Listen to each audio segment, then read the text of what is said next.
Well, howdy party people and space cadets, and welcome to Retro, Random, and Rare, the show where I take a look at something from my personal collection that fits into one of, if not all of, the aforementioned categories. And on this month's episode, we're going to be taking a look at The Legend of Zelda, A Link to the Past. Not only one of the greatest Super Nintendo games of all time, not only one of the greatest Zelda games of all time, but just one of the greatest games of all time, period. And I'm going to do a kind of sort of unboxing, and just like the last one that a couple of people seem to dig, I'm going to look through this one and see what's inside. But first, let's put on the crusty, pasty human gloves and we'll get to it. Ugh, I really do hate these things. I don't know what's with you people. Not wanting to see my long, green, luxurious hand hair covering up everything I'm trying to show. But anyways, so let's open her up and take a look inside. It's all slam full of goodies, and that was the good old days of games back when they came with a bunch of stuff. Now you're lucky if you get a booklet at all. And once you do those online booklets or just the little things that comes in the games themselves. I mean, granted, there are some great packaging, but just not like it used to be. Okay, first of all, what's this? Top secrets. Uh-oh. Messages from Charles. It says, warning, this booklet contains the answers to some of the toughest puzzles you would encounter during your quest as the legendary hero of Hyrule. You should consult this booklet only as a last resort. As you can see, I don't think I did that because it is quite cracked open. Wow, this is cool. It's kind of like an FAQ for, like, mysteries. The Eastern Palace, where's the big key? The Desert Palace, how do I open the Desert Palace? And all these little helpful hints. Oh, this is really groovy. And I've never actually used a guide to complete this game, so this might explain why. Got these nice top secrets here. Not the Val Kilmer top secret, but still very cool. And, wow, speaking of, look at the size of this book. You have to have one of those like special edition games to get anything like this these days. But let's open her up. Oh, look at that full color artwork. And this even takes it above the level that the Nintendo had. Because Nintendo had some pretty spiffy little booklets, but often in black and white and small. But I mean, look at that. And that was another one of the many things about the Super Nintendo that kind of took it to the next level, is with these bigger, thicker boxes, you could get a bigger, thicker book. Okay, now back to the looking through.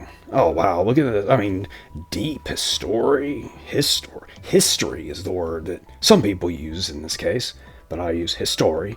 Wow, that's way too much for me to read. I know that would probably bore you to tears, but that cool picture of the Triforce. Oh, this is quite the lengthy little storybook, isn't it? That Coming of the Wizard, I'm assuming that's Ganon. Don't remember. And there's Link. Back in the old school days when Link still had the big round weird nose. Okay. There we go, look at that. That is one of the most iconic, I'd say, pictures of Link ever. Back when he still had his bare legs, too. Bare legs. And I guess that's kind of a old school Zelda. And now we're getting into the just, instructions on how you work the game and all that kind of stuff. You in the sub menus. Using the controller. Wow, actual picture of a controller there. I wasn't even looking to see if I was in frame. Let's see, it tells you exactly what everything does. And a little Link jumping there with his little bare legs, little upskirt Link. Bet you didn't think this video was going to get all PG-13, but there it is. This is just so cool, all these original little illustrations. Link, obviously he's elbowing a sun monster there, and he's about to throw a pot. I'll tell you, that is one thing about Link, is he is one of the rudest of the legendary heroes, always going into people's houses and throwing their pots around. I mean, no pottery is safe, no shrubbery is safe around him either. I mean, he really is a maniac when it comes to pottery, shrubbery, and bushes. Oh, I don't even remember you could swim in this one, but I guess you could. I mean, it's one of my all-time favorite planes, and one of my all-time favorite airplanes right here in my hand. And it's cool too, like each of the little techniques has the little illustrations there, and there's that picture again for your beam attack. Get your flute, nice little thing on the map.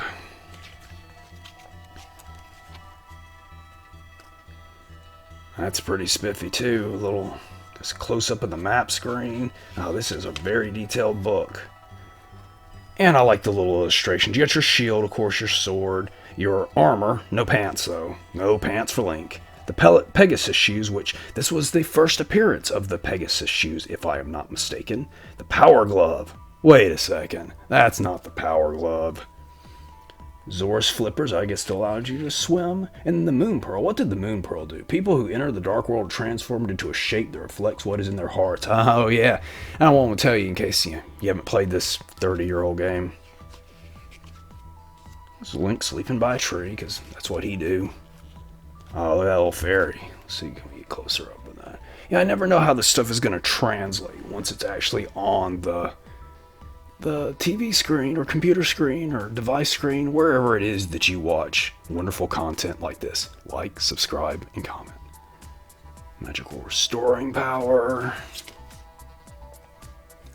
And again, it's just lore of Hyrule. Oh, there's the bushes I spoke about. They are not safe with Link around. Shop, the fortune teller's house. I really like the good old treasure chest. If I ever find treasure, I hope it looks just like that. Crystals. What's this? How to view the dungeon map. Which I guess, I mean, it seems so obvious now, but I guess maybe for people that have never played retro gaming, this might not make a whole lot of sense. Key, honeypot, again, pots, pottery, none of it is safe. Fragile walls. That's one thing in the Zelda, especially the old school Zelda games. Just bomb everything. That's my tip for you. If you ever never played one of these and you want to get to some retro gaming, just put bombs every single place you can. Wow, even, I mean, individual drawings for each little item too. The Book of Mondora, what's that do? Monoliths left by the Hylian people are inscribed with ancient script. If you find an inscription that you cannot read, use this book, and its meaning will become clear. It's really interesting with this series, because I've talked about, and I don't know if that episode is aired yet, or you'll be seeing this first, or how it's going to go, but I initially wasn't the biggest fan of the games, the two Nintendo games. I loved the world, I loved the lore, I thought Link was awesome, but just the games just weren't really my cup of mushrooms. But then, once this came out, tried it at a friend's house, and wow, was I hooked. Wow, even more items. Magical powder, magical mirror, magical hammer. What's the magical hammer do? Use this hammer to pound stakes and other obstacles into the ground. The magical hammer is also effective against some enemies, but is best in conjunction with another weapon. It doesn't sound that magical, just sounds like a hammer to me. The fire rod. Magic cape. Your character will turn invisible. Oh, that's always handy. And then, oh crap, monkeys. Neighbors, air conditioning again. And I thought I was going to get through one video without that darn thing coming on. Okay, your quest begins. With the knowledge you've gained so far, you should be ready for your quest. But if you still have any doubts, what follows is a message for the legendary hero of Hyrule. And there's a whole bunch of text there I'm not going to read because even more. But again, I mean, you could really, just if you had this book, get a good old time just with this book. You wouldn't even need the game. Got a little bestiary here, however you want to say that. Ball and train trooper. That's some cool artwork. Look at that mummy guy. The bandaged Schwath menace is indeed powerful. Yeah, he looks it. I mean, you don't see mummies that buff very often. And that is a studly mummy. Stalfos Knight. You can't have a Zelda game without a skeleton guy like that. Geldman. Oh, I just love this artwork. The Hinox. Yeah, I'm playing Hyrule Warriors Part 2 right now. And the Hinoxes, they don't quite look like this, but they are pains in the buttocks. But yeah, look how buff he is there with his little leotard. Not leotard, but what do you call that? A skirt with a belt? That's definitely like an owl-friendly outfit right there. And of course, the whiz robe.